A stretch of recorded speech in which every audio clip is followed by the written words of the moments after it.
Começa agora o Meia Pantufa.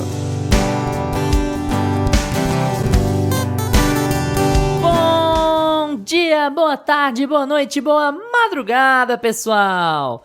Todo mundo com os fones de ouvido porque tá começando o seu Meia Pantufa. Toda terça às 5 da tarde no seu player favorito. Eu sou o Luiz Leão e tenho aqui comigo, como sempre, de um lado meu amigo Gustavo Azevedo. Bom dia, boa tarde, boa noite, madrugada. Gusta, tudo bem? Como você está? E aí, assistidores e assistidoras de filmes e séries.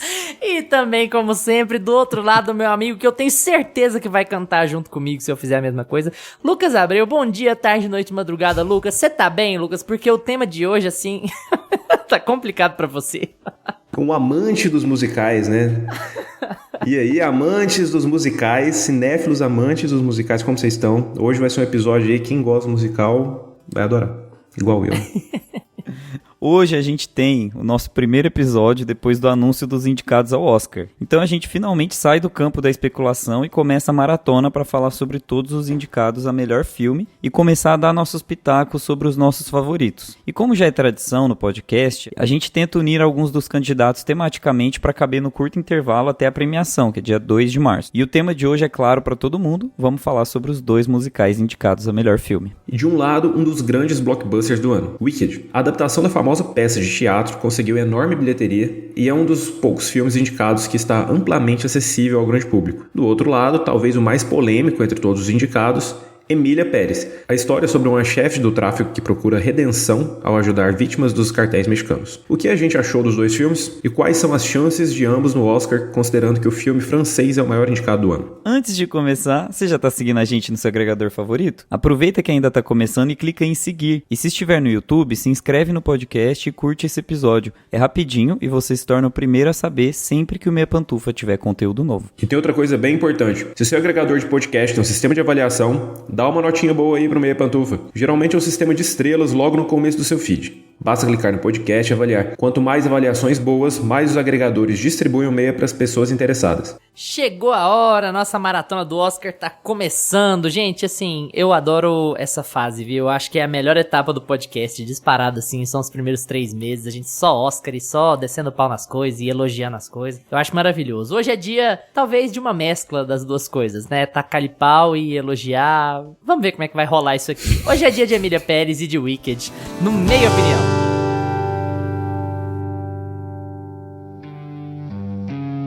Meia Opinião.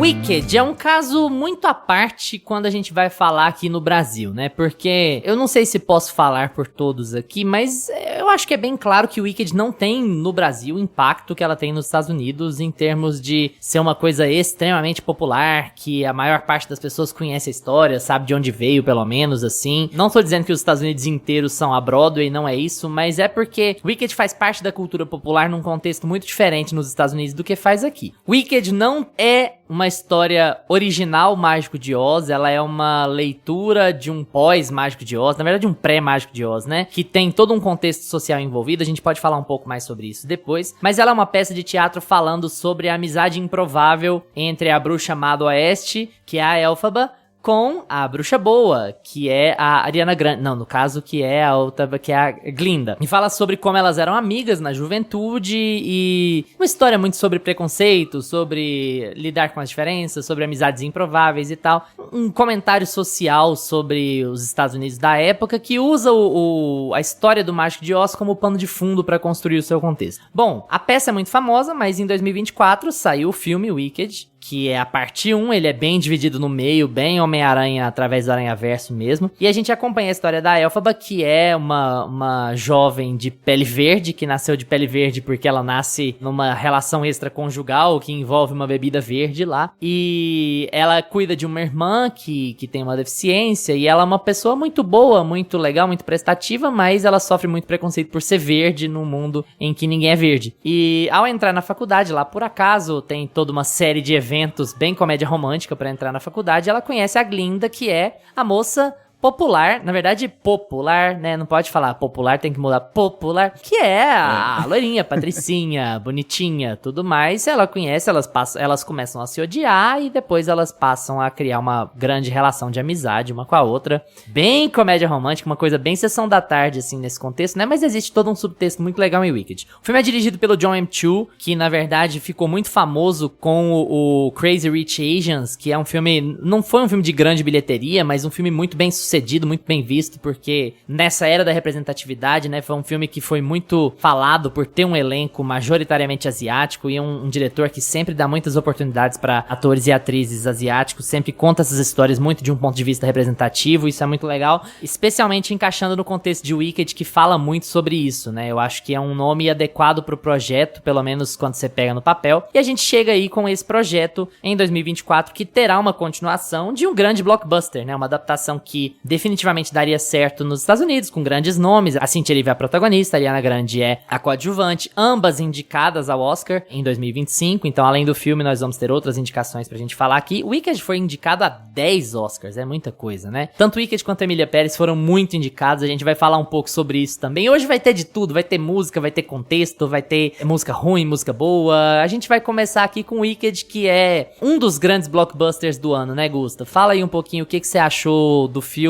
em geral e vamos falar um pouquinho sobre Oscar também, sua relação com as indicações desse filme, se foram merecidas ou não, o que você achou aí?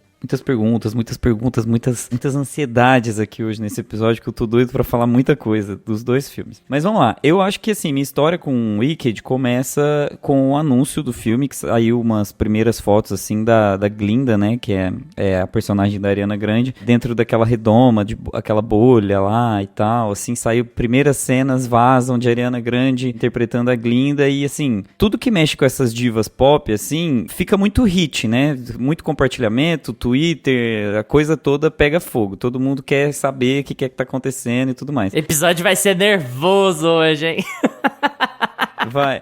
E a Ariana Grande, ela por muito tempo, ela ficou na carreira de cantora dela, né? E não voltou muito, assim, pra atuar. Então tava todo mundo esperando o comeback da Ariana também. Eu acho que tinha uma comunidade muito ansiosa pra ver o filme já desde os primeiros anúncios. E o filme, ele é um hit por si só, porque ele tem já esse fator de ter uma artista pop muito grande, muito reconhecida no elenco. Ele tem um tema que é muito... Hollywood adora esse tipo de tema, que é o tema da diversidade, que é um tema que vai ser muito bem retratado. E ele é um musical, então já é muito bem visto por Hollywood. Que vem de uma também. história bem clássica, né, de Hollywood, um dos maiores clássicos. Que vem de uma história, exato, então ele também retoma, além de ser um musical famoso da Broadway, ele é um musical famoso de um outro derivado de um musical muito famoso de Hollywood, que é de uma história muito foda também, que inclusive, eu já falei isso aqui várias vezes, mas O Mágico de Oz foi o primeiro livro que eu já li na minha vida, apesar desse podcast não ser podcast de livro. Mas foi o primeiro livro que não foi. Eu lembrei do dia que o Gusto indicou um livro. Eu indiquei um livro, mas ele tinha tudo a ver com o tema. Se vocês ouvirem lá... Mas o bom foi ele justificando, porque da indicação no dia. Muito bom. Eu lembro.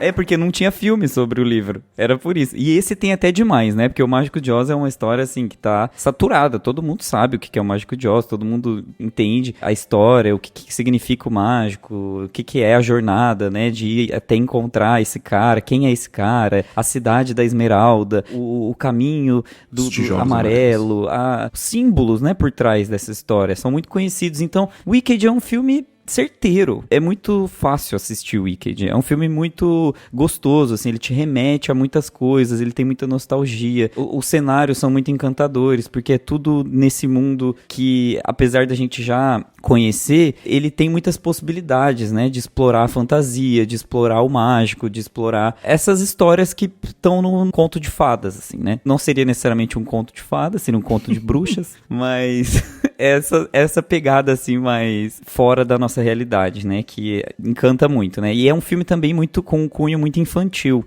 então ele tem toda uma comunidade que gosta já dessa teatralidade da Broadway e tudo mais, e aí tem toda essa questão também de encantamento com as crianças com relação a esse mundo, né, das bruxas ali, design de produção, figurino e tudo mais, então assim, é um filme que tem tudo pra dar certo e foi hit, né, gente, ele deu certo, é um filme que claramente contou muito com o carisma da Ariana Grande e da Cynthia Erivo nas coletivas, né, nas junkets, e eu acho que isso também foi fundamental, porque eles, apesar de ter o produto muito vendável, eles conseguiram fazer um pré, e também até durante as premieres do filme, depois as exibições que eles fizeram, contou muito com essa particularidade pop das duas, né, que envolvia a relação delas, como elas se relacionavam nas entrevistas, como foi um momento encantador e diferente para as duas se encontrar em set, como elas fizeram uma irmandade, né, e aí a produção de memes também por trás do filme, que a gente tem falado muito sobre a potência das redes sociais para um filme chegar onde ele chega hoje, né, não só a força do querer de um estúdio, mas também depende de quem tá por trás, as personalidades que estão ali por trás, se elas conseguem engajar ou não nas redes sociais. Então, assim, tudo deu certo nesse filme. Tudo foi funcionando até que ele virou o que ele virou, porque ele já era uma carta marcada, assim, né? Se tivesse dado errado, ia ser a decepção, assim, provavelmente a decepção do ano, de tanto investimento, tanta empolgação, né, tanta expectativa pra nada. E falando do filme em si, eu gosto muito do filme. Eu acho um filme muito bem estruturado, acho que o filme tem os atos dele muito bem definidos, ele conta a história de uma forma muito delicada, ele sabe qual é a principal questão dele, como o Luiz mesmo trouxe, que é essa questão racial, e ele vai trabalhar ela muito bem ao longo do filme, do percurso, a história vai te levando para você entender o que é o principal dilema, né? Quais são os problemas principais dessa história, principalmente os problemas morais dessa história. E eu acho que o encaminhamento dele é um filme muito leve, é um filme que ele não, apesar dele ter uma produção muito robusta, ele se enxerga como um filme bem leve, sabe? Eu gosto disso nele. O tempo todo ele tá brincando com ele mesmo. Ele entende que ele é um filme de diversão mesmo, um filme que vem do musical, né, gente? É um filme que precisa explorar essa questão da cantoria mesmo. Ele tem um pouco cara da Disney agudo. clássica, né? Da Disney pré-live action, não tem? Ele dá um pouco essa sensação, até quando ele é meio blasé, ele é meio blasé igual a Disney clássica, assim. Eu tenho um pouco esse feeling. Você concorda? Sim, as piadinhas, né?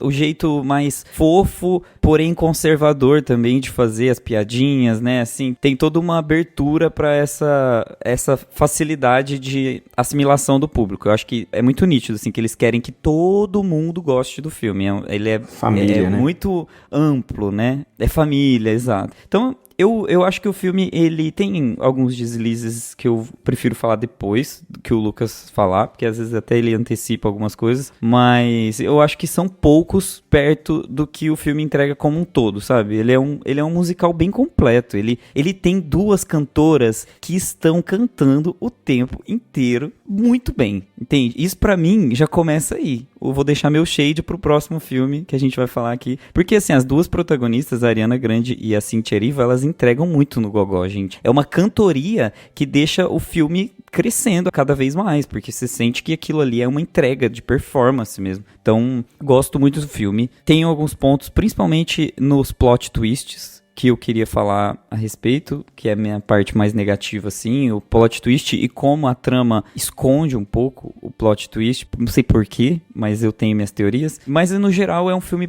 muito bom, assim, eu gosto muito dele.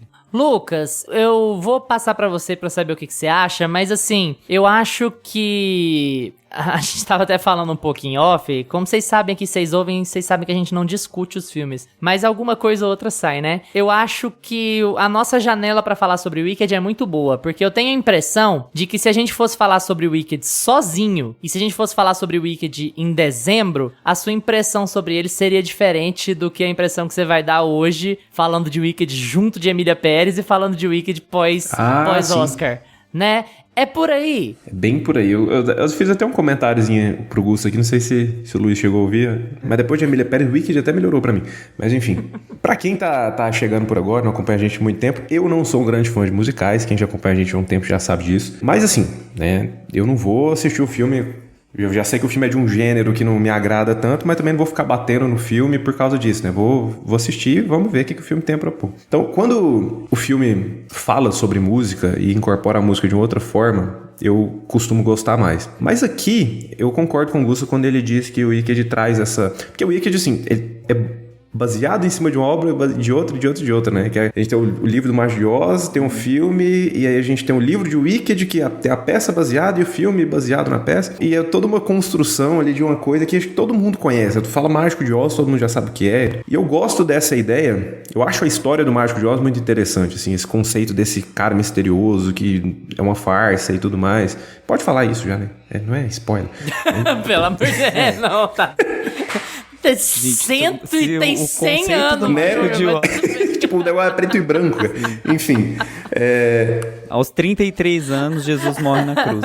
Bíblia Sagrada. É o spoiler. Então, assim, eu gosto da história do Mágico de Oz, de todo esse conceito, de algumas metáforas, algumas teorias que tem em volta. É uma história, assim, que gera muita conversa, né? E que originalmente é uma história infantil, né? Pelo menos o filme e o Wicked agora também. Mas que traz muito debate sobre as metáforas que estão ali e tudo mais. E o Wicked traz essa proposta de enriquecer esse universo, né? De pegar essa história que a gente já conhecia e contar o passado, contar que, na verdade, tem toda uma ligação entre as bruxas. E eu gosto quando você consegue enriquecer o universo dessa história. E eu acho que eles têm muito eu acho que o Wicked tem muito essa pegada, tanto teatral, né? Musical e tudo mais. E eu acho que ele faz isso bem. Pra quem gosta de musical vai adorar. Eu não sou um grande fã de pop também, né, gente? Então, assim, eu não sou o público-alvo desse filme. Mas perfeito pra você. Tem umas músicas ali que dão uma incomodada, assim. Não é que ninguém canta mal, não. Mas, nossa, tem uma hora que eles colocam a Ariana Grande pra cantar agudíssimo, assim, cara, que irrita, não é legal. Ela vai. Mas, enfim, eu concordo com o Luiz quando ele fala que tem essa... acho que o Luiz que trouxe isso, né? Que lembra essa Disney clássica. E o Wicked... Pra mim é isso, cara. O Wicked é esse filme que eles tentam trazer esse musical, expandir esse universo do Mágico de Oz, trazer essa história de volta à tona. E eles conseguem fazer isso no modelo Disney, assim, de antigamente. Que é aquele filme que a família inteira vai conseguir ver e, ao mesmo tempo, você está expandindo esse universo. E eles conseguem construir a parte dramática do filme muito bem, as encenações, toda a coreografia. E tem uma pegada... Então, se a pessoa se incomodar com... Eu acho que, principalmente, né, se a pessoa se incomodar com uma pegada mais infantil, não vai gostar do filme. Porque o filme é voltado no público mais infanto-juvenil. Mas ele faz isso muito bem. Agora... Eu acho que ele dá uma exagerada grande nas músicas. Eu acho que tem umas músicas que ficam muito excessivamente longas. Eu acho que eles pegaram e falaram, beleza, liberaram o orçamento, essa história que vai render, tem dinheiro, e eles, assim, exploram... Eu sinto que esse filme foi mal montado, assim. A própria Define Gravity, tem a hora que você não sabe que você... Ela já acabou? Peraí. Ah, não acabou, cara, não. E ela volta... não, tem um outro fio. Não, tem outro... Não, tem uma hora que ela foi, né? Ela tá indo com a vassoura dela e de repente ela volta, dá-lhe um grito de novo e vai de novo. Cara, mas pera, você já tinha ido. Sabe? Vai, fia, você não tá só fugindo, vai, tava até legal, a música engrenou, você tava indo, você deslanchou na vassoura e de repente... Eu não entendi, mas enfim, eu acho que dá uma exagerada. Tem umas músicas boas e tudo, mas eu acho que as cenas musicais poderiam ser mais enxugadas ali. Algumas músicas eu acho que elas são muito longas e que não agregam tanto a história, sabe? Então, por exemplo, você tem uma música ali da Elphaba cantando sobre ela ir conhecer o mágico. Nossa, cara, ela fica 5 minutos do filme cantando sobre isso. Você já viu, você já entendeu numa cena antes que ela vai conhecer que ela tá feliz sobre aquilo. Põe uma música, é um musical? Põe uma música de 1 minuto e meio ali, legal. E ela fica andando no castelo e vai e volta e... Sabe? E assim, não agrega muito ao filme. Você fica... É uma música que no final você continua entendendo a mesma coisa que você já entendeu no começo da cena. E então, eu acho que o filme tem esse problema, que faltou alguém na sala de edição falar assim, ó, gente, vamos dar uma enxugada aqui, vamos cortar aqui ali. Acho que ele tem umas barrigas, assim, principalmente nas músicas. Eles simplesmente só pôr um asterisco em cima do que você tá falando, amigo. Eu acho que é aquela questão, assim, de... até que ponto eu vou transformar um musical num filme, sabe? Porque aí... eu preciso ser fiel ao material original, mas até que ponto?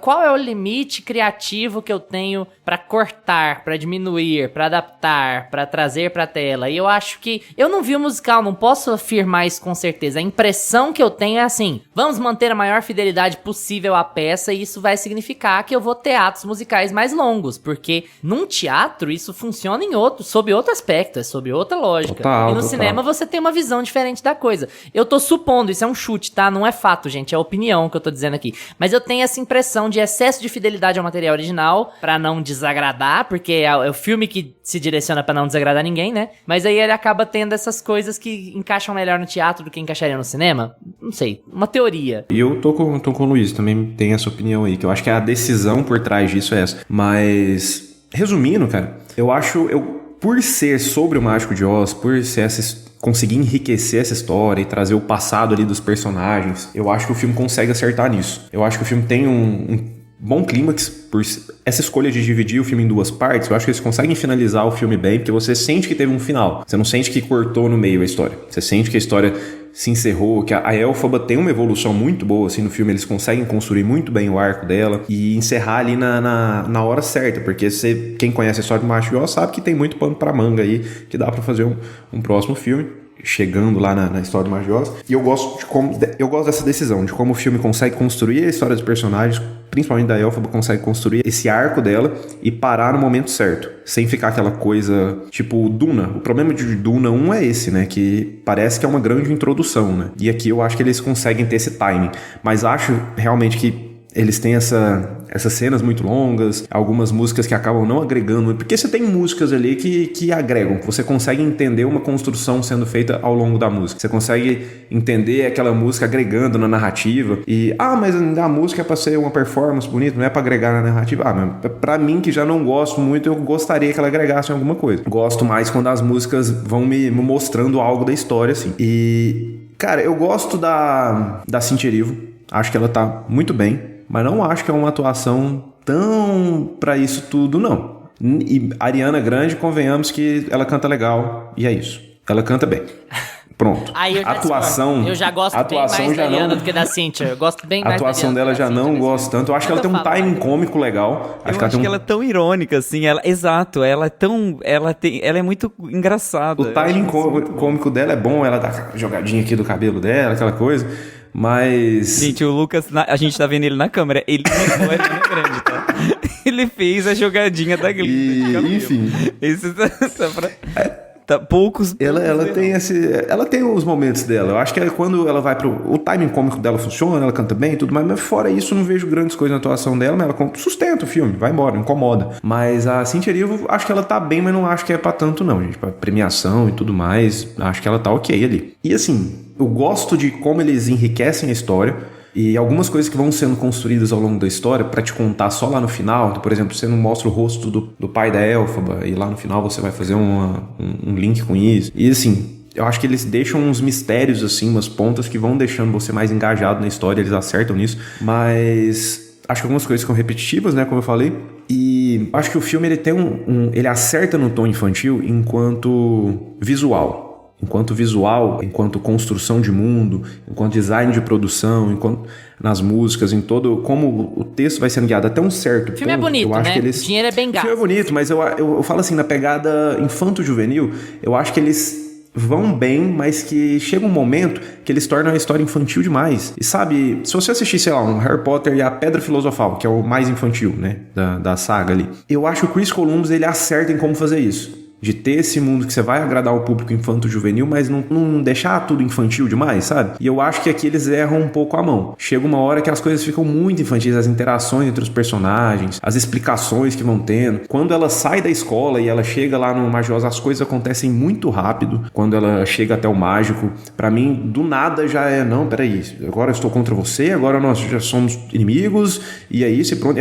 Pra mim isso é muito atropelado. Eu gosto do ponto em que o filme se encerra, mas como as coisas acontecem depois da escola ali, eu acho tudo muito atropelado. E eu acho que eles poderiam ter gasto mais tempo fora da escola ali pra desenvolver melhor esse clímax e dado uma encurtada ali porque eu acho que a barriga do filme tá na relação das duas, sendo empurradas, assim, vocês são inimigas, agora são amigos. Eu acho que o filme demora muito nisso, e quando o filme acontece mesmo, quando a história vai pra frente, é tudo muito acelerado. E tudo muito acelerado, feito e falado no texto de um jeito muito infantil, assim. E eu acho que dava pra ter um balanço, porque o filme ele consegue, em alguns momentos ele consegue acertar nisso. Em outros eu acho que eles acabam dando uma derrapada. A impressão que eu tenho do que você falou... É engraçado você ter citado Duna, porque eu tenho uma impressão parecida sobre o corte sobre a escolha, assim. Porque quando você já sabe que você vai dividir a história, você tem que escolher muito bem aonde você vai cortar ela, sabe? E a impressão que eu tenho é que eles demoraram muito pra ir pra Cidade de Esmeraldas, sabe? Quando você vai pensar no tempo do filme como um todo. Porque você desenha o filme como se ele fosse se passar todo dentro da escola. E aí parece um epílogo, sabe? A parte da Cidade das Esmeraldas. Parece que você gasta muito pouco tempo lá, considerando a quantidade de tempo que você gasta na escola.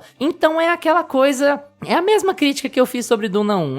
Ai, mano, você tem que dividir tudo mesmo, sabe? Você tem que dividir histórias completas. Você sempre vai cair em certas armadilhas. Você vai ter dificuldade de saber onde encerrar pra ter um filme equilibrado, que desenvolva bem os seus cenários de maneiras distintas, pra que você entenda o contexto de tudo de forma equilibrada. Olha, eu passei, sei lá, 40 minutos aqui nesse cenário, eu passei 40 minutos nesse outro, eu passei 40 minutos nesse outro. Então você tem uma sensação de completude, mesmo que você vá dividir o filme. Os diretores costumam ter muita dificuldade de fazer isso, ou, sei lá, preguiça também. E aí fica aquela coisa, o melhor está por vir. Eu acho que esse filme ainda faz isso bem melhor do que Duna, de você ter uma sensação de que, olha, se isso fosse uma série de TV e a parte 2 fosse cancelada, eu não ficaria tão frustrado, porque não é uma história que ficou tão pendurada como a de Duna ficou, sabe? Entende? Se eu não tivesse o contexto de um Wicked 2, esse filme se bastaria, assim. Eu acho legal como ele encerra. Assim como o Lucas falou, tô 100% com ele. Só que eu acho que ele podia ter gastado um pouco menos de tempo na escola e um pouco mais na Cidade das Esmeraldas, sabe? Pra ele estar um pouco mais equilibrado nesse contexto. Bom, eu comecei meio pelo fim,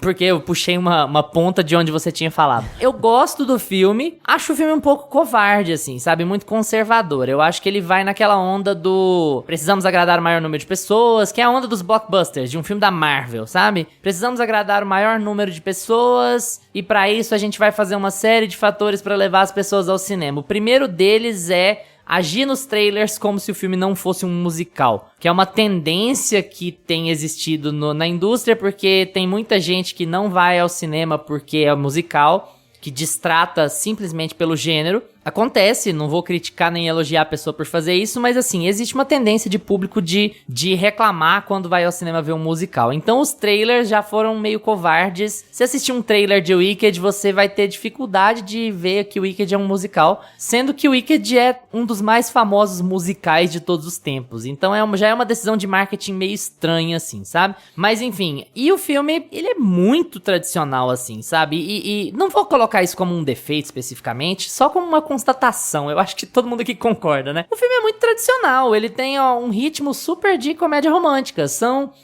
pessoas muito diferentes, de criações muito diferentes, que começam com uma grande inimizade, mas percebem que tem algo em comum, que vão se unir depois de um evento traumático e que elas vão ter uma questão com um triângulo amoroso, eventualmente, ou que uma é apaixonada pelo outro, mas nunca vai conseguir entender nunca vai Gente, conseguir Mufasa não é a mesma coisa? Recíprocos.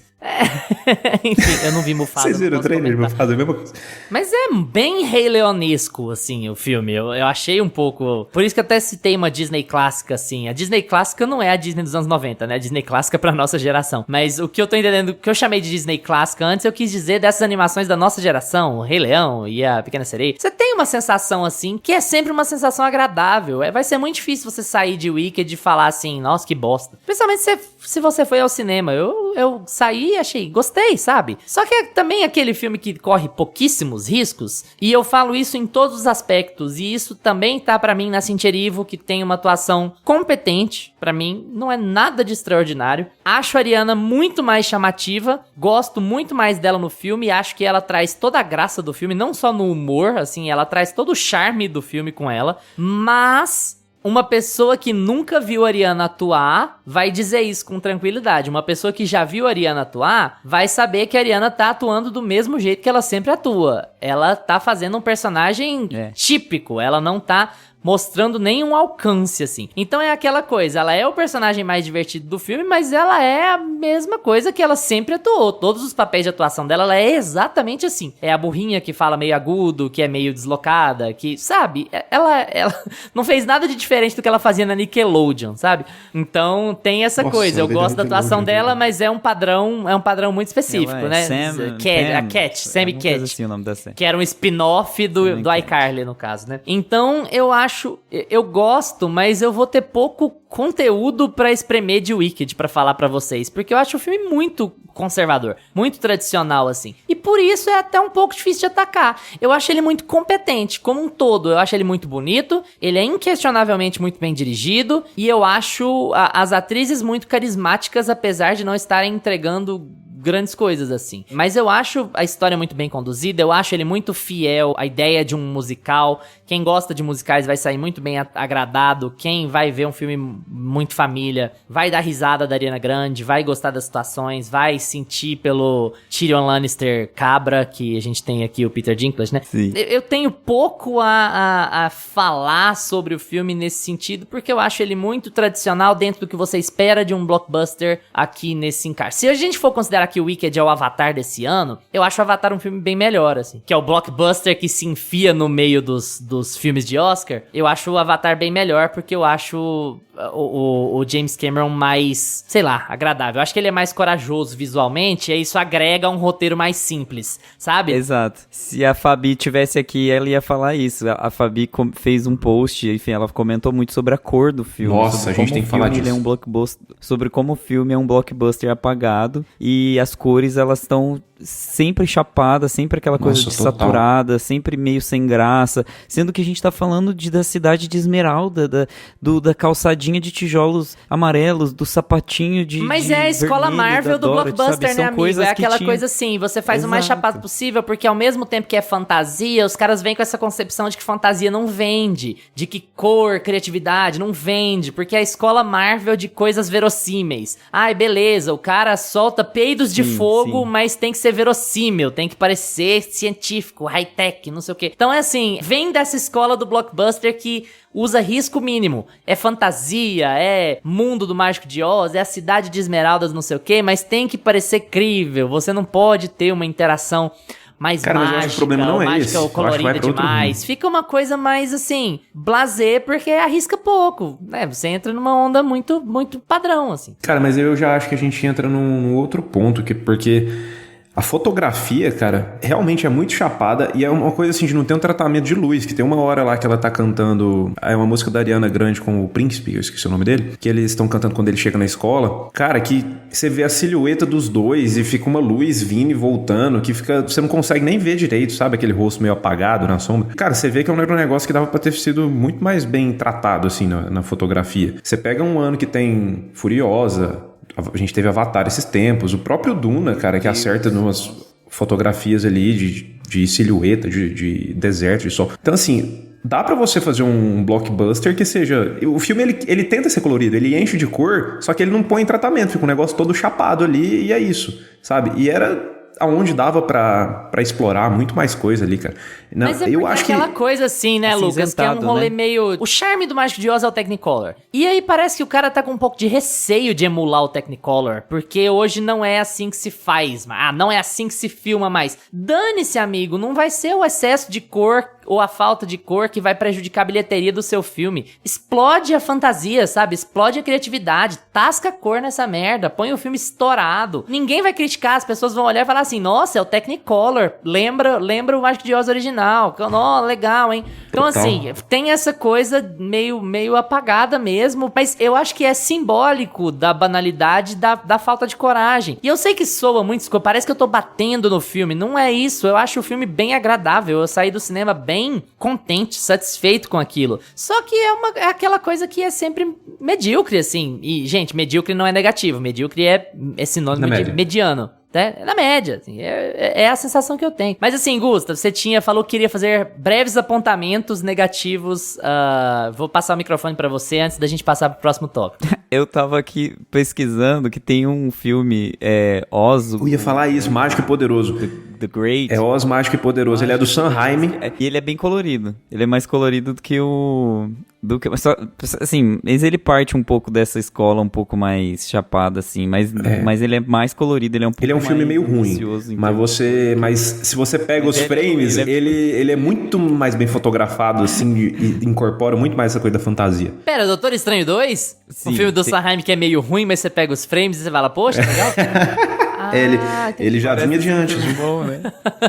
Não, mas é engraçado como a gente já se conhece tanto, a gente já fala tanto aqui, né, o tempo todo de filme, que a gente já se conhece. Eu já sabia que vocês iam reclamar da mesma coisa que eu, e o Lucas foi direto, assim. Eu acho que o filme tem uma barriga, eu acho que o filme, ele explora muito a escola, ele explora muito o situacional das duas, né, nós somos inimigas e nós vamos ficar amigas, sendo que aquilo ali era super resolvível, gente. É uma história que a gente já sabe onde vai dar, né. Esse é eu acho que o problema é justamente esse. A gente já começa o filme sabendo que elas vão ser amigas. Então, não tem por que arrastar tanto. A coisa pode ser um pouco mais dinâmica. Nós estamos assistindo um filme, não uma peça de teatro, como o Luiz mesmo disse. Então, eu não preciso saber todas as músicas de todos os tempos, como um musical foi feito, para entender que aquela relação vai sair ali do ponto A e pro ponto B. Para mim, o ponto no cinema é um pouco isso, assim, sabe? Você até porque é ruim você ter um excesso de músicas e um excesso de músicas longas, porque faz com que as músicas fiquem menos marcantes. Fica tudo meio uma coisa só, assim, com relação...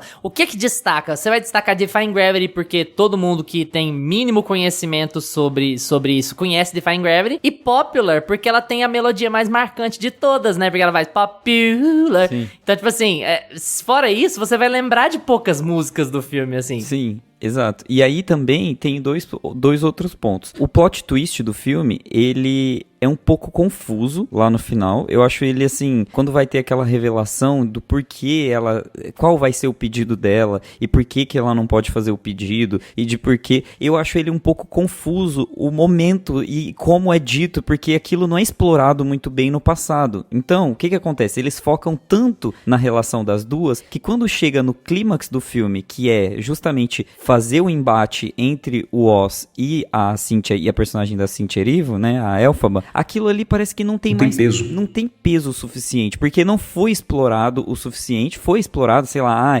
problemas com os animais. Tem a reunião lá, foi explorado. Mas assim, não teve o impacto suficiente no filme, porque a gente concentra a nossa atenção na relação das duas. Então, quando chega lá, parece que não tem o peso suficiente pra ser um plot twist de verdade. Então, você é tomado pela confusão de cena de ação e macaco que voa, e gente voando, e bruxa cantando. Então, fica uma coisa meio mais pelo show do que pelo plot twist. Eu acho que, mais uma vez, aqui o filme precisava se agarrar nas estruturas narrativas de um filme, né? Precisava ter mais, tipo, a força é o quê? É contar a minha história, e não necessariamente cantar as músicas. E a fuga delas não tem urgência nenhuma. Assim, apesar de a última cena ser boa, a fuga delas não tem urgência. Elas demoram demais pra fugir. Eu vou entrar no meu terceiro ponto e vai fechar isso aí. Por que não tem o impacto suficiente essa fuga? Porque não tem vilão centralizado no filme. Não, a gente não tem vilão. E aí não tem sensação de perigo. Tem a relação das duas, que é muito bem trabalhada, e que no final elas viram amigas. Mas aí no final elas viram amigas pra quê?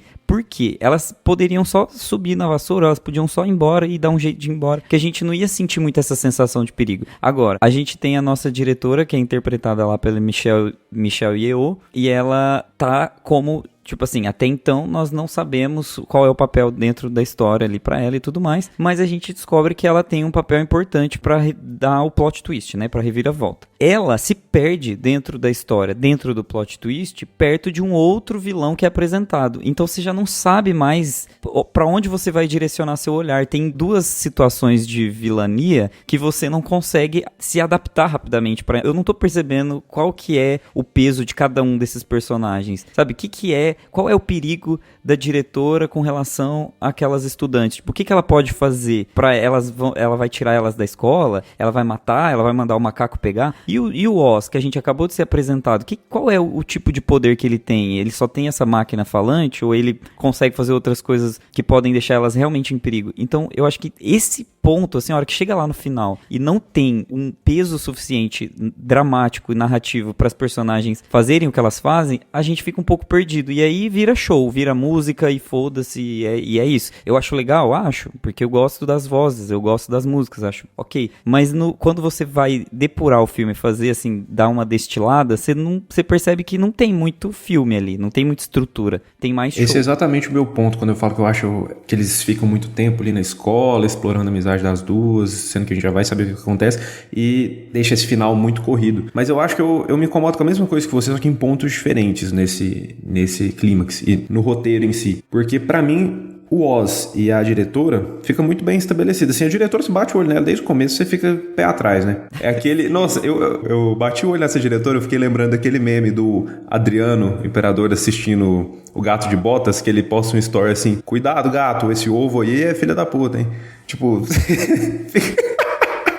Isso aconteceu. Sim, aconteceu. Esse meme é muito específico. O Adriano, imperador... Cara, não, viralizou esse meme, que ele simplesmente estava assistindo, ele postou assim: esse ovo é filho da puta. E assim, pra mim foi a mesma coisa, eu bati o olho nessa diretora e falei: essa diretora aí, hein? Já fica com o pé atrás. E aí, lá no final, você entende que ela é mancomunada com o Oz, tá? Então, ela, pra mim, não é um problema. Pra mim, ela é bem explicada, ele é bem estabelecido. O Oz também, você entende que ele é uma farsa, mas que ele tem o poder, que ele engana todo mundo e tem o poder nas mãos dele. O poder, sim, no caso de controlar, né? Não o poder mágico, que é o que ele realmente não tem. E então, assim, ele, enquanto pessoa física, ele não é uma ameaça nenhuma, mas ele domina toda aquela cidade, pode colocar todo mundo contra ela. Agora, o meu problema maior é que eu não entendo por que ele é contra os animais lá. Por que ele quer acabar com os animais? Porque os animais não podem falar, não podem ter emprego. Cara, tava atrapalhando no quê? Que eu não entendi. Sabe, eu acho que isso ficou mais estabelecido. Ficou assim: não, nós só precisamos criar um inimigo em comum. E, sabe, aquela... Vou criticar o fascismo aqui, olha aqui, gente. E fica aquele negócio meio solto. Então, eu acho que eles poderiam ter perdido não, eu acho que eles poderiam ter ganhado muito mais. A história teria ganhado muito mais se eles tivessem tirado um pouco de tempo lá da escola. Faz elas ficar amigas logo, mostra que elas tiveram uma desavençazinha ali no começo, depois deixa elas amigas e toca o barco, leva logo pro Castelo de Oz e aí vai desenvolvendo a história lá, mostra ela conhecendo aquele mundo, vendo quem é o Oz de verdade, com mais tempo.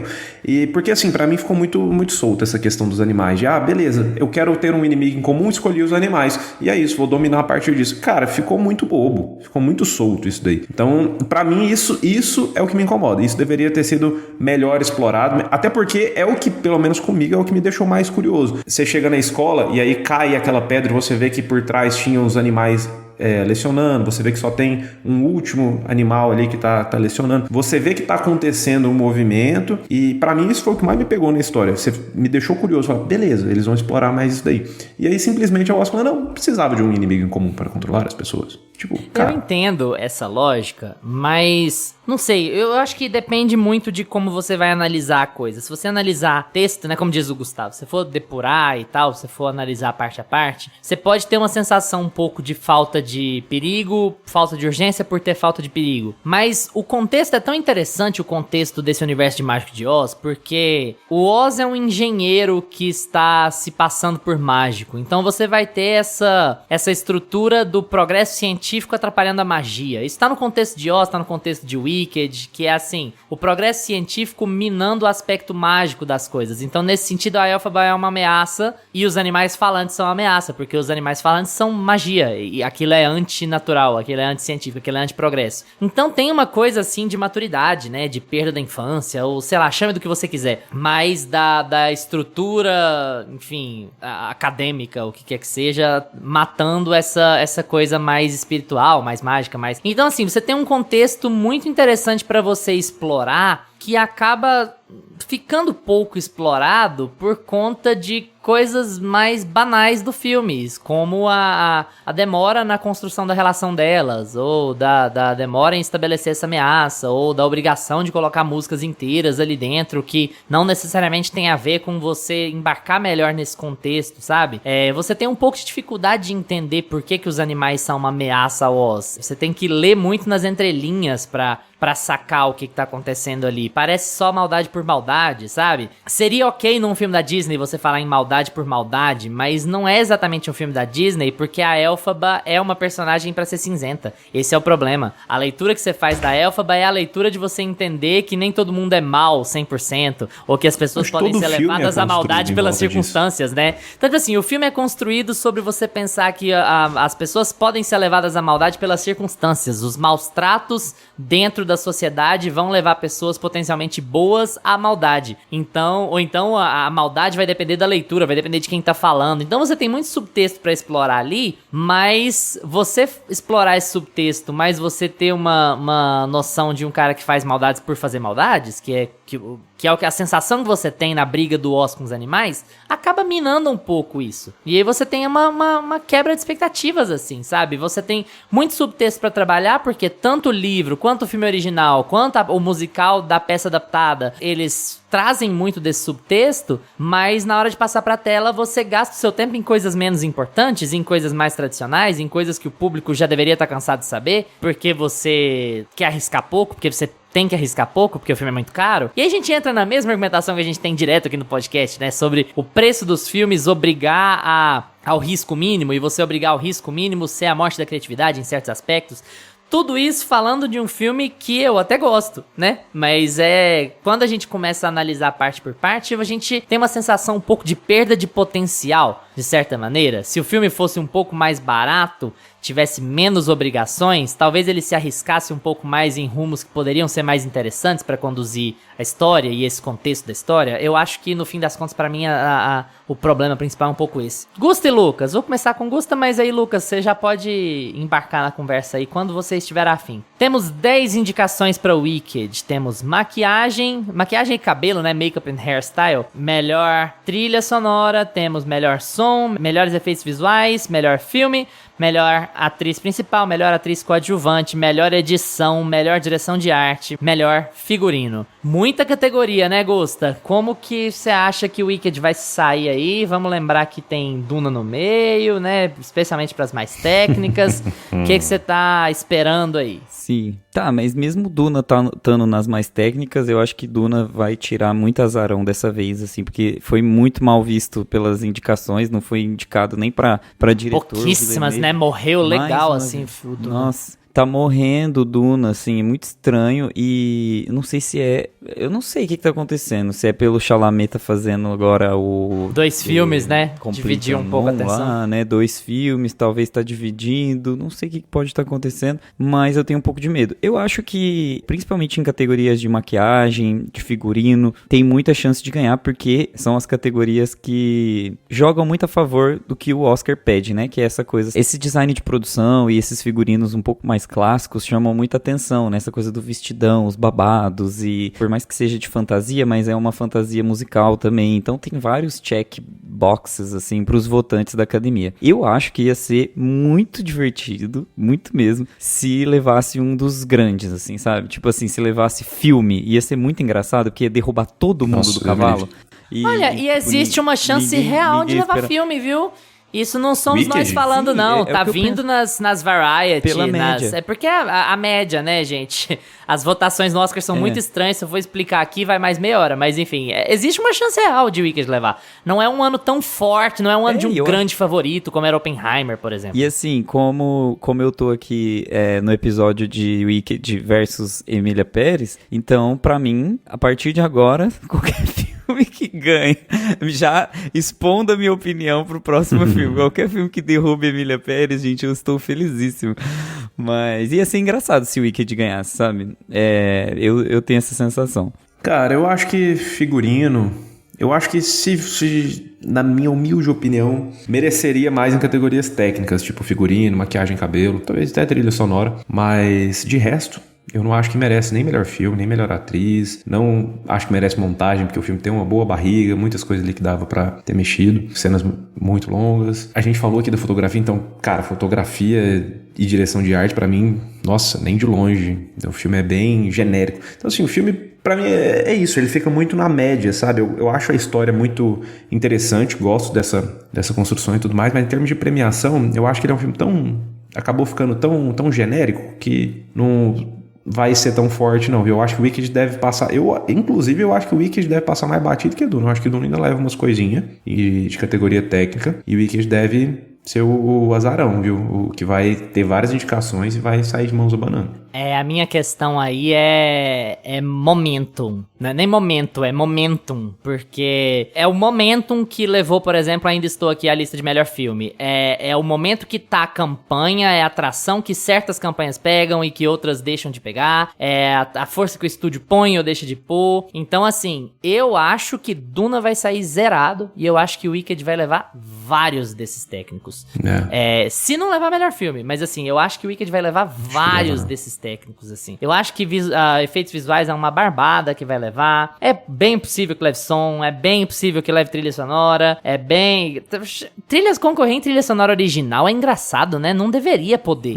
Eu não sei como é que funcionam os critérios, mas enfim. Eu acho que existe uma boa chance da Ariana Grande levar, eu acho que existe uma boa chance de levar edição, de levar direção de arte, Sério, eu acho que o Wicked vai levar vários técnicos. Nossa, é a leitura que eu tenho hoje. Talvez daqui 2 semanas eu tenha uma leitura bem diferente, mas eu acho que hoje é grande favorito a levar essas categorias que geralmente o blockbuster do ano leva. Pra mim vai ser muito por aí, assim. Mas eu posso estar enganado, vamos ver. E não longe de descartar levar melhor filme. Eu acho que é um dos grandes concorrentes a levar melhor filme, até porque não é uma lista muito chamativa esse ano, né? Você vai ter, assim, talvez o grande favorito até o momento seja o Brutalista, que não é um filme que apela tanto assim, né? Não é um filme que é tão chamativo, não tem grandes estrelas, não é um tema muito abrangente, não é um tema muito forte, muito... Agora. Sabe? Não, mas não é isso. Não parece o tipo de filme que leva, sabe? É muito... Ele parece um filme muito apagado em termos do que leva, e hoje, na data de hoje que estamos gravando, 26 de janeiro, eu acredito que ele seja o favorito a levar, assim, com base no que já teve de premiação até agora, de onde leva. Mas não é uma lista muito chamativa, com um grande favorito, assim. Eu acho que vai ter muito voto dividido. Não ficaria surpreso, não, viu?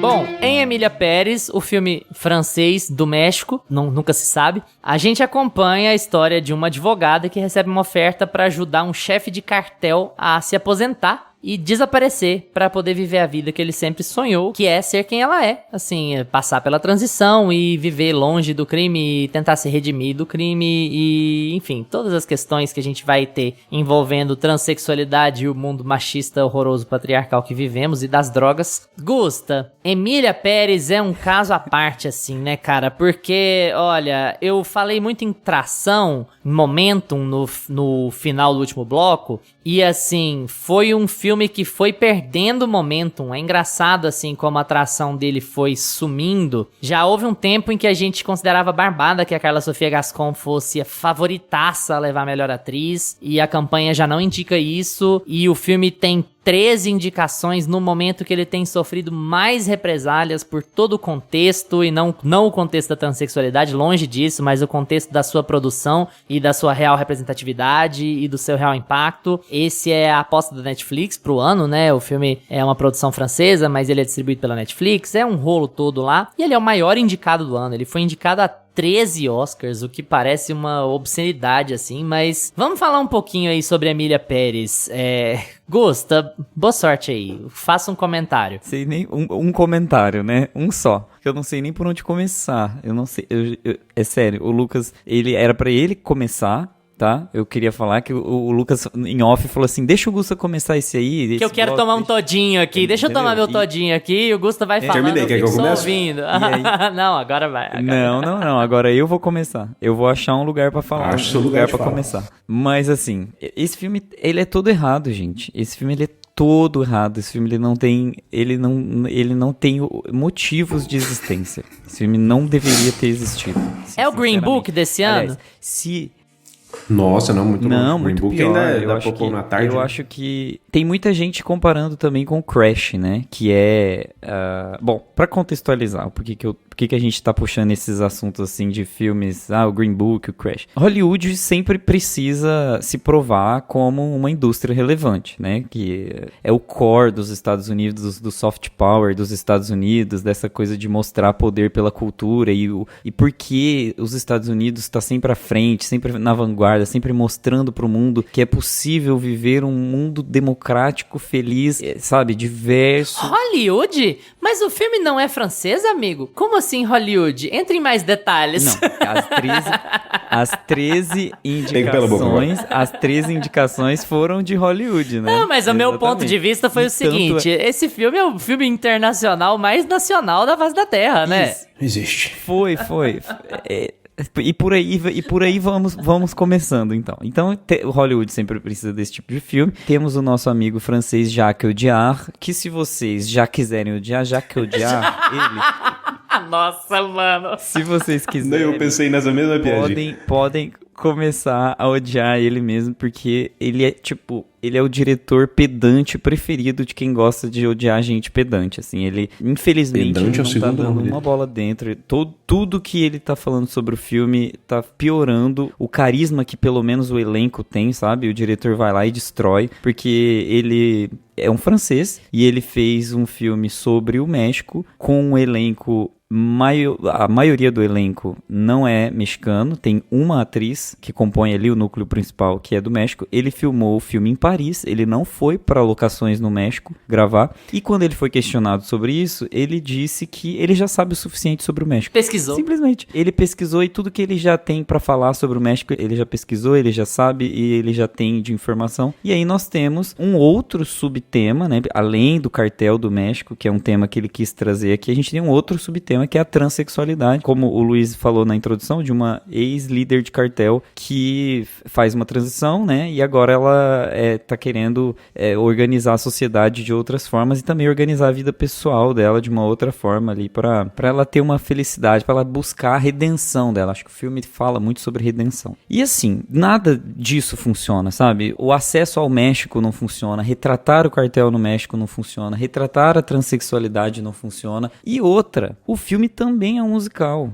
Então, ele faz tudo isso e ele traz várias cenas musicais, ele traz vários números musicais pra dentro dessa história pra ajudar ou atrapalhar a contar essa história dele. Detalhe importante, o elenco que eu citei aqui, que não é mexicano, também não fala muito bem espanhol, tá? Então, a maioria do elenco tá falando bem arrastado espanhol. Tem assim, aquele vídeo no TikTok colocando a Selena Gomez logo antes da Emilia Clarke falando alto valeriano em Game of Thrones. Nossa, ela parece que ela... Nossa. Exato. É muito triste, porque, assim, eles até tentam dar uma escondida, assim, de... a Selena Gomez, ela tá fazendo um papel mais, tipo... que é uma gringolada, assim, sabe? Ela fala inglês de vez em quando, então tem essa pegada um pouco, só que eles não conseguem disfarçar o suficiente. E até a Zoe Saldanha, sabe? Não tá muito boa. É muito triste, porque eu acho ela muito boa atriz. Você consegue perceber que ela tá entregando o que ela consegue ali. Ela é a melhor, né? Aí. O filme ela é a melhor dali, assim, a mais experiente, digamos assim, né? Porque eu acho que também a Carla Sofia Gascon, ela entrega muito pro que ela tem também. Porque eu acho que é tudo muito pouco nesse filme. E quando não é pouco, é negativo. Ele tá estragando a realidade, sabe? Das pessoas trans, ele tá dificultando a vida das pessoas ao invés de ajudar. Ele tá dificultando ao espectador qual é a visão que nós devemos ter sobre o povo mexicano, sabe? É uma coisa meio frirolada, assim, uma coisa meio gringolês, de uma visão bem elitista do que é o povo pobre que sofre com o narcotráfico, e aí ele coloca uma música e acha que aquilo ali vai explicar pra elite hollywoodiana o que é o narcotráfico, sabe? Tipo, cara, não é assim que faz, tá tudo errado, esse filme é muito errado, gente. Se esse filme levar muitos prêmios, assim, não tá só tudo, isso, esse filme tá vai tudo tirar errado. Ainda Estou Aqui do Oscar de filme Nossa, internacional. não vai.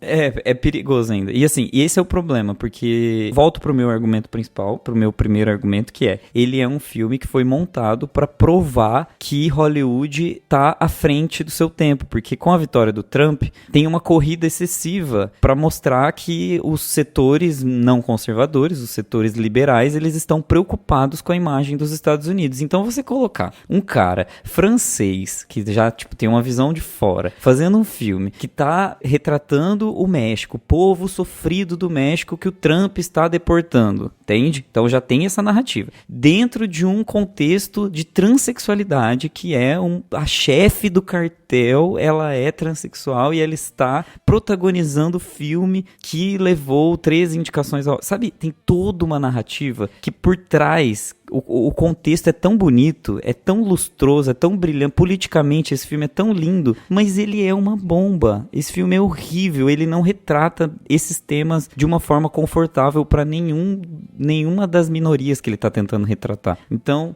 é triste. E assim, ele coloca o elenco dele num constrangimento. Depois vocês assistem, por favor, a entrevista que fizeram com o elenco da Variety, eu acho. Variety Time, Variety... Como que é o nome do... Eles não iam misturar dois nomes de revista na mesma coisa. Como que é o nome do... Enfim, tem no YouTube lá, Variety, pesquisa Emília Pérez Variety, que vocês vão ver a entrevista do elenco todo. Gente, é um desconforto. E o entrevistador tentando puxar... Ele tem uma hora que ele pergunta assim pro Edgar Ramírez, que faz o personagem com o meu nome, o Gustavo, né? Lá. Ele fala assim, explica um pouco mais sobre o seu personagem, porque ele tem uma importância, mas como que é mesmo a importância dele? Tipo, ele joga esse tipo de pergunta pro cara, assim, sabe? E aí, nem o ator sabe responder, porque o personagem dele não tem importância nenhuma. O personagem dele não... Sabe quando os personagens não são relevantes? Eles só são peças-chaves pra história se movimentar do jeito que eu acho que no fim das contas é meio que uma pena, sabe? Porque a Carla Sofia é uma gracinha, sabe? Ela é tão gente fina, ela parece tão legal, tão engajada na campanha, assim, então, sabe? E aí vira o que era pra ser bom vira uma responsabilidade, né? Lembra um pouco a Florence Pugh lidando lá com Don't Worry Darling, que nem é um filme tão horroroso assim, mas tudo que teve de backstage os problemas, e aí você tem que fazer junket, você tem, isso vai se vincular, não vai se vincular ao filme, como é que você vai ter que lidar com a promoção dele, né? E é engraçado, porque, assim, se a gente fosse falar sobre essa conversa, é a mesma coisa que eu comecei o ponto lá com o Lucas, antes de eu passar pra fala do Lucas. Se a gente fosse ter essa conversa em dezembro, talvez a conversa fosse muito diferente, porque as pauladas no filme começaram a aparecer agora, esse ano, sabe? Que todo mundo... Opa, peraí, o que tá rolando aqui? E aí as pessoas começaram a realmente analisar o que tava acontecendo e falaram, não, mas não é o que vocês estão achando que é. Vocês estão se achando super pra frentex, progressistas e tal, mas não é isso. Vocês estão entendendo a história toda errada. Por isso que eu mencionei Green Book, porque foi o que aconteceu em Green Book, né? Os caras acharam que tava acabando com o racismo, dando Green Book Oscar de melhor filme pra esse filme. Então, assim, é mais uma leitura errada do que é abordar minorias. Você quer ganhar pontos por abordar minorias, mas você não sabe exatamente o que você tá fazendo, assim. E falar sobre isso não dá pra tratar Hollywood como uma pessoa, né? São 10 mil votantes, é todo um contexto, assim, mas ainda assim é todo um contexto que tá fazendo uma leitura muito errada do que é realmente representatividade, e vão ficar batendo palmas pra si próprios por causa disso, né? Nossa, olha como a gente é bom, como a gente é pra frente, como a gente é o anti-Trump e tal. A própria Adriana Paz, que é a única mexicana do elenco principal, ela deu uma entrevista pra IndieWire reclamando, né? Tipo assim, nessa posição que você mesmo tá falando, Luiz, de tentar defender o legado que você tá ali dentro, porque você fez o filme, você quer defender ele, né, é o seu trabalho. E ela defende assim, se vocês estão reclamando que não tem mexicano o suficiente, ela, a única mexicana dentro do filme, se vocês estão reclamando que não tem mexicano o suficiente, vocês estão assistindo os filmes do México aí que estão disponíveis no cinema? Que é uma bobagem, mano, porque assim, é muito triste, eu lembro sempre de Roma, que Roma, por ser um filme de streaming, ele ficou meio que esquecido no churrasco, e era um ano que ele era o melhor filme do ano e ele acabou não levando. Não sei nem se foi no mesmo ano de Green Book, eu acho que foi. Mas enfim, olha o que o Cuarón vai lá e faz. Mano, eu vou escalar um monte de mexicano aqui, o filme vai ser em espanhol, e o Cuarón já era o Cuarón. Assim, eu vou escalar um monte de mexicano, eu vou escalar uma atriz semi-profissional aqui pra fazer o meu filme, eu vou contar essa história desse jeito, vai ser em preto e branco, e Te vira aí, gente. Nossa, esse Roma é filmaço, se vira aí, gente. Vocês vão absorver o filme aqui de acordo com o que eu vou entregar. Não ficar se escondendo. Porque, de novo, o Emília Pérez é covarde, né? Porque ele se escora numa visão eurocêntrica sobre o que é o México, que tá cheia de gente famosa americana. A Zoe Saldanha é americana, a Selena Gomez é americana. Então, assim, você fica usando as muletas pra ganhar aplauso e pra ganhar Oscar, e vai levar um monte de Oscar, sabe? Vai tirar Oscar de... E é lógico que a gente fala do Ainda Estou Aqui porque é um filme nacional, mas vai tirar Oscar de outros grandes filmes de outros países ali, com uma mensagem mequetrefe, porque teve uma boa exposição, porque teve muito mais exposição do que os seus concorrentes internacionais, já que não é um filme tão internacional assim, né? Não é um filme de língua não inglesa assim. Sim, filme internacional. Ai, vamos dar um filme Zoe internacional. Saldana e Selena Gomez. Parece que foi feito aqui. Exatamente, tipo assim, Avatar e... Como que é o nome da série dela mesmo? Only Murders in the Building. Avatar e Only Murders in the Building. Lucas, manda brasa. Cara, eu acho que o Gusto, ele foi, assim, no ponto, no cerne do problema, cara. Porque esse filme, ele fala sobre tanta coisa, ele, por trás, né, ele teria tudo pra ser um filme interessante, assim, de acordo com o contexto dele, né? E o Gusto já citou aí muito bem, de todos os temas que ele aborda e tudo mais. E é muito triste como ele pega todos esses temas e joga, assim, de qualquer jeito, cara. Eu acho que eu dei esse... Eu fiz essa mesma comparação aqui uma vez. Mas, cara, é uma coisa que você fazer uma receita. Se eu pegar todos os ingredientes aqui pra fazer um omelete, colocar tudo dentro de uma bacia, tampar e bater e deixar cru, vai ficar uma bosta. Agora, se eu for lá, eu tempero, eu cozinho, eu vou lá e vai ficar uma delícia. E pra mim, Emília Pérez é isso. Você pega um monte de tema interessante, um monte de tema, um contexto assim que dava pra ser um filmaço. E, cara, e chacoalha, mistura tudo e toma. É isso aqui que eu tenho pra te dar. Pra mim, essa é a sensação que eu tenho com a Emília Pérez. Esse filme, se for um comentário, vergonha alheia, cara. Meu Deus do céu, como dá vergonha alheia assistindo esse filme. Você começa o filme, o Gusta, que é um fã de musicais, cara, você começa... As cenas musicais são horrorosas. Wicked ainda, beleza, eu posso não gostar de musical, mas o Wicked, ele, na hora que ele vai fazer uma cena musical, ele faz uma cena musical. Ele para, ele dança e tem uma coreografia e tal. Beleza, é uma cena musical, pode gostar ou não gostar, mas tá bem feita aqui, pra quem gosta. Agora, cara... Tem cena que, assim, é um jantar, é uma cena num escritório, é uma cena numa clínica branca. As pessoas estão conversando, ninguém para pra dançar, ninguém faz nada. Tipo, elas simplesmente estão conversando, cantando. E é de uma maneira muito abrupta que acontece, porque é assim, a cena começa sendo falada, no meio da cena a cena começa a ser cantada, a fotografia é uma coisa, mesma coisa, dentro de um escritório, sabe? Cara, não faz o menor sentido. Como as cenas... Não traz a como magia, as cenas né? Não faz o menor sentido ser um musical. Você não entende por que esse filme é um musical. Porque, assim, o musical não é incorporado aqui dentro. Simplesmente acontece do nada. E eles têm uma, que é inclusive a única cena que presta de musical que tem no filme, que é a cena que a Zoe Saldanha tá de terno vermelho e ela vai nas mesas e dança e tudo. Eles têm uma cena que eles param e fazem uma coisa ali, que é a única cena que tá sendo divulgada, inclusive, que tem foto dela pra tudo que é lá.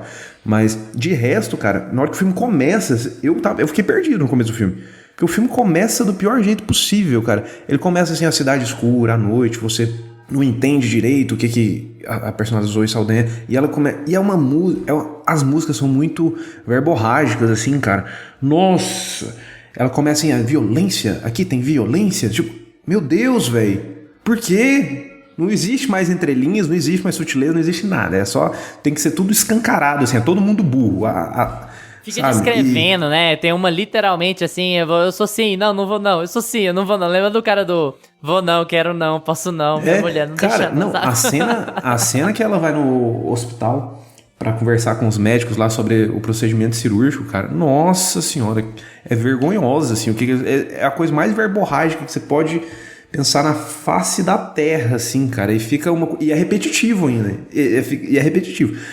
Então, assim, o filme pra mim já estragou aí, e cara, pra mim a abordagem que eles escolhem, assim, e aí você vai pegando os outros aspectos do filme, e pra mim a Zoe Saldanha é a que tá melhor, cara, porque a Carla Sofia Gascon, não é que ela tá mal no filme, cara, mas eu concordo que, assim, o material prejudica muito ela. Mas, cara, nossa, no começo do filme, quando a personagem dela ainda é um homem, por que ela precisa falar igual o Batman do Nolan? Cara, não dá pra entender, sabe? Por que essa escolha? sabe, era uma pessoa normal. Porque a Ela tem visão que um sempre estar francês sussurrando. tem do que é um chefe de cartel. Cara, é um vilão, é um vilão, assim, cuspido escarrado, assim, de novela mexicana, cara. E tá sempre no escuro, sempre que conversa, assim, você vê só ele em meia luz, e tem que falar. É igualzinho o Batman do Nolan, que é a pior coisa que é filme, é a voz do Christian Bale. E, cara, e é um negócio que já me incomodou. Eu falei, cara, beleza, a parte musical já não tá legal, já tá, assim, desconjuntada no filme. Na hora que você me vem apresentar a personagem mais interessante do filme, a personagem que vai movimentar o filme, você já me apresenta ela dessa forma. E aí você me solta, cara, aquela cena que tá a Zoe Saldanha no telefone com as duas e fica intercalando, e aí tem hora que é música, e tem hora que não é, e aí a Selena Gomez parece que tá invocando um demônio, cara. Ela começa a disparar uns... Cara, você fala, puta que pariu, cara. E a Zoe Saldanha, tranquila, calma. Cara... E você fica igualzinho. Nesse momento eu fiquei igual ao Saldanha. Falei, cara, gente, calma, tranquilo. A Carla Sofia Gascon, do outro lado, ele... Cara, é muito bagunçado, é muito mal montado, assim. Nossa, esse filme é muito mal montado. É muito mal montado. E ele não tem... Ele não... Acho que eu já falei. Faltam-me palavras. Faltam-me palavras. Cara, porque assim... A história... Se esse filme tivesse escolhido assim... Não, beleza, não vou ser um musical. Quero contar essa história aqui, mas sem ser um musical. Eu acho que tinha dado mais certo. Falando... Eu sou um cara que não gosta de musical aqui, mas assim... Eu acho de verdade que tinha dado mais certo. Porque esse diretor não sabe fazer musical, gente. Desculpa, ele não sabe. Todas as cenas são desconjuntadas, são feias. Parece que você tá num drama normal, que não é um musical. De repente, ele quer virar um musical. O Wicked, pelo menos, se define, se mostra como musical. Assim, eu sou um musical e pronto. Quem quiser que me veja. Agora, pra mim, fica muito desconjuntado. Pra mim, as atuações estão todas muito, assim... novela mexicana mesmo. Ficou um negócio... Vergonha ali. Eles colocam a cara... A Carla Sofia Gascon, cara, eles colocam ela com as caras, assim, ela parece que ela tá atuando num outro tipo de produto, assim, a Zoe Saldanha em outro. E parece que uma tá numa novela, a outra tá num filme, a outra tá numa série. A única coisa que tem de mexicano no filme é a banda do Chaves, que tá... A banda do Chaves. Não, cara, pelo amor de Deus. E assim, o filme... Pra mim, ele é essa vergonha alheia, cara, porque ele não consegue entregar nada que ele quer fazer. Tudo é muito verborrágico, escrachado demais, assim, que ele quer esfregar tudo na sua cara, e ele quer forçar uma dramatização de algumas coisas que, se ele tivesse desenvolvido a história, tivesse dado as nuances ali, tudo teria sido mais, acho que até mais palatável, assim, pro público, cara. E, assim, não traz nada de bom, assim, se você for olhar ele de categorias técnicas, assim, se você olhar ele nas atuações, se você olhar como ele é dirigido, se você pensar, beleza, vou esquecer toda a técnica do filme. Eu quero ver um bom musical, eu quero ver eu quero uma boa narrativa, eu quero ver o que esse filme tem pra me contar. Cara, nem a própria comunidade LGBT gostando de como retrataram esse filme, cara, porque é uma coisa assim que chega a ser ofensivo às vezes, cara, o jeito que esse filme trata. Então, assim, pra mim, esse filme concorrer a 13 Oscars, esse filme tomar o Oscar do Brasil, meu amigo, nossa senhora, não. Pra mim é imperdoável. Pra mim, assim, eu tô maluco, eu tô vivendo em outro mundo, me interna, porque, assim, não é possível que viram alguma coisa que a gente não viu nesse filme. Não tem lógica. E o que piora ainda mais toda a narrativa por trás do filme, porque tem filme que é ruim, mas tem toda uma narrativa interessante por trás, que faz ele chegar e ter uma campanha e tal. Cara, o Luiz já definiu aqui. Esse é o filme estrangeiro mais hollywoodiano de todos. É um filme da Netflix, é um filme que a Zoe Saldanha está em Guardiões da Galáxia e Vingadores, Ultimato, maior bilheteria de todos. Pelo amor de Deus, gente. A gente conhece ela de Hollywood, a Selena Gomez está aí em série americana até hoje. O diretor é francês, então assim, o filme já é todo bagunçado. Você vai ver as entrevistas, como o Gusta citou, o próprio elenco tá meio sem saber o que tava fazendo ali. Então o filme virou uma salada, assim, uma bagunça e é isso, cara. Gente, vamos lá. Vou listar. Peguem o papelzinho de vocês aí. Melhor filme internacional, melhor maquiagem e cabelo, 2 músicas concorrendo à melhor música. E a gente ainda vai ter que aguentar 2 músicas desse filme sendo performadas na premiação. 2. Melhor trilha sonora, melhor som, melhor filme, melhor direção, melhor atriz coadjuvante pra Zoe Saldana, melhor roteiro adaptado, melhor fotografia, melhor edição. Gusta, é contigo. E aí, quantos Oscars Emília Pérez merece levar? Quantos Oscars Emília Pérez vai levar? Conta pra mim aí. Na minha vontade, nenhum. Eu acho que, assim, sinceramente, o Lucas não tá 100% comigo, que a hora que eu falei, ele deu uma retorcida ali. Mas eu acho que, assim, a gente tem a primeira atriz trans indicada ao Oscar, né? Que é a Carla Sofia Gascon. E é muito bonito ver as entrevistas dela, porque ela fala que foi o primeiro trabalho dela que ela olhou, ela assistiu, ela viu e ela se enxergou 100%, que tava tudo impecável e que ela se viu ali dentro daquela história, que contou algo que pra ela era muito significativo. É muito impactante isso tá acontecendo, sabe? Então, eu acho que pra atriz, eu ainda coloco ali a minha fezinha que pode ser que ela ganhe e ia ser muito legal mesmo, e talvez teria muito mais impacto ela ganhar, por exemplo, a atriz, e filme ganhar Ainda Estou Aqui. Sabe? Porque a gente tem duas em uma só, assim. A gente tem, é óbvio que, gente, desconsidera que a Fernanda Torres tá concorrendo, tá? Tipo, isso pra mim, eu sei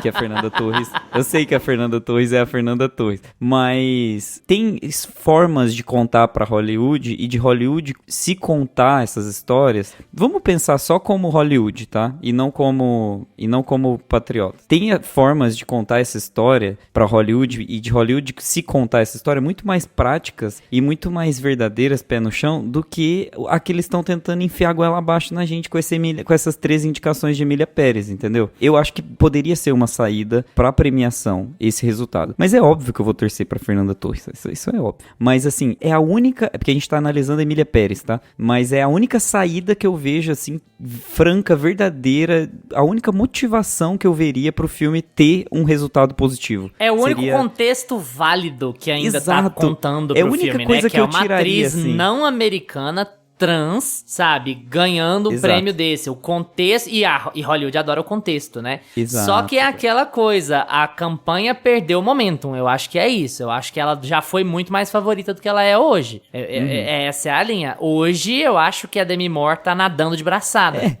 Tanto que eu até esqueci de falar da Demi Moore também. Também né? pelo contexto, né? Também, exato. Então, assim, e eu acho que é uma das categorias mais fortes, inclusive, do Oscar, né? É a mais difícil da gente falar assim, nossa, essa aqui realmente tem que levar, essa aqui é outra que é perfeita, essa aqui, em termos de atuação e não de patriotismo. Eu acho que a Cíntia tá um pouco abaixo, assim. Eu acho que a Cíntia tá um pouco abaixo, ainda não assisti a Nora, vou ver. Mas eu acho que a Cíntia ainda tá um pouco abaixo nessa categoria, sabe? E o filme prejudica a Carla Sofia também, né? Mas isso nunca foi impeditivo pra ganhar Oscar, né? Oscar de atuação. Mas de qualquer forma, eu achava que essa categoria fosse estar mais forte. Hoje a Demi tá nadando de braçada. Hoje eu vejo chances reais da Fernanda competir por conta de momentum, sabe? Uhum. A campanha de isso aqui cresceu muito e a campanha de Emília Pérez caiu muito. Então acho que hoje o momento é mais da Fernanda Torres do que da Carla Sofia. Vamos ver como é que vai estar até o dia da votação. Mas aí você tem essas coisas, assim, pra entender, né? Mas a Demi tá nadando de braçada hoje, assim, do meu ponto de vista, nessa categoria. Eu quero falar de outra categoria também, que são as categorias de canção, trilha e tudo mais. Vocês sabem da polêmica que tem rodando, que derrubou, inclusive, né, a Emília Pérez e o Brutalista também, que é o uso de inteligência artificial nessas duas obras pra construir. Principalmente em Emília Pérez, que foi pra remodelar as vozes, porque, como o Lucas falou, é tão ruim o musical que eles precisaram colocar a inteligência artificial pra afinar as pessoas, pra deixar as músicas... deixar as músicas mais certinhas. E, cara, como que pode um filme que fez isso tá indicado nessas categorias técnicas, sabe? Assim, de canção, de trilha, assim, pra mim, é surreal isso tá acontecendo. Mas é óbvio que esse embate com a inteligência artificial começou a acontecer depois das votações, assim, depois das indicações. Então, essa polêmica da IA vai pegar fogo também agora, principalmente com o Brutalista, que tava como um dos favoritos aí, pode ser que aconteça alguma coisa com ele também no meio do caminho. A gente vai toda semana aqui falar, né? Desses indicados. Lucas, e aí? Cara, eu acho de verdade que... Eu não gosto muito da atuação da Sofia aqui, desculpa. Eu acho que o contexto é muito bonito. Acho que ela merece tá concorrendo. Eu acho que, assim... A gente ter uma atriz trans não americana concorrendo ali é muito forte. E Hollywood adora esse tipo de narrativa em premiações, pra fazer de conta que eles são inclusivos. Que eles se importam. Pra fazer de conta que eles se importam. Mas assistindo de verdade. Eu não gosto muito da atuação dela. Acho que ela sofre muito por conta do filme, por conta da direção, por conta de colocar ela pra cantar. Mas, cara, eu acho muito carão, acho muito destoante quando o filme tenta ser mais sério. Não é uma atuação que eu colocaria entre as melhores do ano, não. Eu acho que, e assim, pra mim, pessoalmente, a briga é entre Demi Moore e Fernanda Torres, assim, fácil. Pra mim são as duas melhores atuações, pra mim as duas merecem estar ali. Claro, né? Gostaria que Fernando Torres ganhasse, pra mim meu voto é sempre Fernando Torres, eu tô nem com aí. Certeza, com vou certeza. nem olhar como é que tá a campanha esse ano. Ah, bolão, Fernando Torres, acabou. Não interessa. Interessa. Mas eu acho de verdade essa atuação... Que é aquela da coisa do o bolão com a Fernanda Torres esse ano, é aquela coisa do... Não interessa contra quem é a guerra, o que interessa é quem está nas trincheiras ao seu lado, né? Você perdeu o bolão por causa da Fernanda Torres, não tem problema. Pô, cara, e eu acho... Com ela. E assim, cara, beleza, o filme teve três indicações, eu acho que não merece nenhuma. Nenhuma. E só de estar ali concorrendo esse tanto de indicação, eu já tô até indignado. Mas, porque, cara, de verdade, dava pra fazer... Nossa, eles jogaram fora a oportunidade, assim, de tudo que eles queriam falar, tudo que o diretor tinha pra falar com esse filme. Eu acho que ele errou muito a mão. Desde como contar essa história, como abordar os personagens, como abordar os temas e tecnicamente. Então, assim, cara... Você acha que nem em atriz coadjuvante você daria pra... Agora, comparando os dois filmes, você preferia dar pra Ariana Grande do que pra Zoe Saldanha? Atriz coadjuvante? Deixa eu só puxar aqui a lista rápido. Pensa só Não, entre as duas. Esquece as outras. Entre as duas? Cara... Isso. Nossa, ele tá hesitando, real. Ele não gostou mesmo da Ariana Grande. Ariana Grande e Zoe Saldanha, né? Linda. Nossa, cara. Eu não vi o Brutalista, nem o Completo Desconhecido. Conclave eu vi, mas amigo, também, esquece esses outros batido. filmes. Entre a Ariana e a Zoe Saldanha. Não, mas todos estão concorrendo, qual você ia levar? Não, se você tivesse que escolher entre as duas, qual você ia dar o Oscar? Cara, eu dava pra Ariana Grande. Eu ia de Ariana Grande. Porque, cara, Zoe Saldanha também, pra mim, ela é a melhor do filme aqui, porque você vê que ela consegue se safar ali com o que entregaram pra ela fazer, sabe? Você vê que ela sabe o que ela tá fazendo, ela tenta pegar um rumo mas mesmo assim, cara, nossa, ele tem umas cenas aqui que não vai, e é uma atuação que pra mim isso não se destaca em nada das outras. Enfim, iria de Ariana Grande, pelo menos ela tem um jeitinho Ariana Grande dela lá, tem o time cômico. Ai, gente, pra mim, assim, é completamente maluca essa análise, porque a gente pode pegar por um ponto de vista irlandês, que teve 10 e levou 0. A gente pode pegar por um ponto de vista Senhor dos Anéis, que teve 12 e levou 11. Pra mim é completamente aleatório, porque a presença desse filme aqui, pra mim, é completamente aleatória. Eu não sei pra que direção a maré vai virar com relação a esse filme, porque esse filme tá tão abaixo da média dos que eu vi até agora. Não consegui ver todos, mas a gente já viu bastante, né? Já teve vários que a gente até já cobriu aqui. Ele tá tão abaixo da média que é muito difícil saber, porque, como diz, não devia nem tá aqui, linda. E tá. Então, assim, por que tá? E estar aqui indica o que pro futuro desse filme na premiação? Indica que vai levar muito? Indica que vai levar pouco? Que vai ficar no meio do caminho? É diferente de Wicked, que eu faço uma aposta que vai levar todos os técnicos. É muito difícil saber. É muito difícil saber pra onde vai, o que vai levar. É muito difícil com 13 indicações do filme não levar nada, mas ao mesmo tempo pode ser, vai saber, é completamente aleatório. Eu não consigo opinar sobre isso, de verdade. Eu acho, pra minha infelicidade, que uma barbada é certa que esse filme vai levar melhor filme internacional. Nossa. Ai, que dó. Se eu tivesse que apostar, eu diria que vai levar esse. Agora as outras, sinceramente, eu não tenho ideia. Eu não tenho ideia mesmo. Mas acho, talvez esteja sendo muito ingênuo, acho difícil, por exemplo, a Zoe Saldanha levar, porque eu acho que é um baita de um carão, um filme internacional ganhar uma categoria com uma pessoa americana lá dentro. Eu acho bem feio, assim. Mas não acho que vai chegar a esse ponto, não. Mas vai saber, né?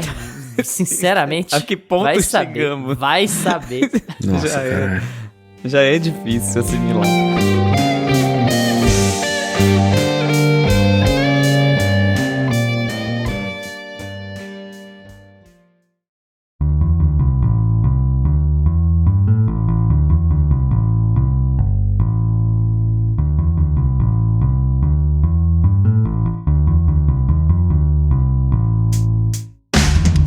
E agora é com vocês. Já assistiram Emília Pérez e Wicked? Gostaram? Não assistiram, mas ficaram interessados. Vamos estender essa conversa no Instagram, @meiapantufa, que a gente responde tudo que aparece por lá. Valeu pela atenção de vocês. Tchau, Gusta. Tchau.